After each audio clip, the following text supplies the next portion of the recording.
కొన్ని వారాల నుండి బాక్స్ ఆఫీస్ చాలా సైలెంట్ గా ఉంది. గత వారం విడుదలైన ఓం భీమ్ బుష్ కొద్దో గొప్ప సందడి చేసింది. ఇదే సందడిని కంటిన్యూ చేయడానికి ఈ వారం టిల్లుగాడు వచ్చేస్తున్నాడు. మరి ఆయనతో పాటు ఇంకేం సినిమాలు వస్తున్నాయి? పృథ్వీరాజ్ సుకుమారన్ ఆడు జీవితం ఎఫెక్ట్ ఏమైనా ఉండబోతుందా? ఇవన్నీ రిలీజ్ ప్యాక్ లో చూద్దాం పదండి. ఒక్క శుక్రవారం హీరోల జాతకాలు మారిపోతుంటాయి ఇక్కడ.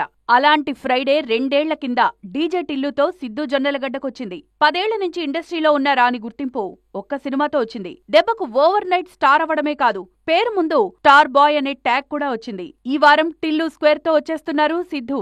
సమ్మర్ సీజన్ మొదలయ్యాకొస్తున్న మొదటి క్రేజీ సినిమా టిల్లు స్క్వేర్. మరోవైపు ఎగ్జామ్స్ కూడా చివరి దశకు వచ్చేయడంతో ఏమాత్రం పాజిటివ్ టాక్ వచ్చినా టిల్లుగాడ్ అరాచకం మామూలుగా ఉండదు. మార్చి 29న ఈ సినిమా విడుదలవుతుంది.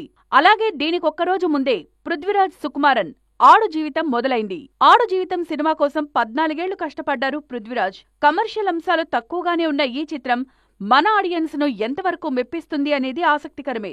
మార్చి 29నే వస్తోన్న మరో సినిమా కలియుగ పట్టణంలో. విశ్వ కార్తికేయ ఈ సినిమాలో హీరోగా నటించారు. మొత్తానికి ఈ వారం ఎన్ని సినిమాలొచ్చినా అందరి కళ్ళు ఉన్నది మాత్రం టిల్లుపైనే.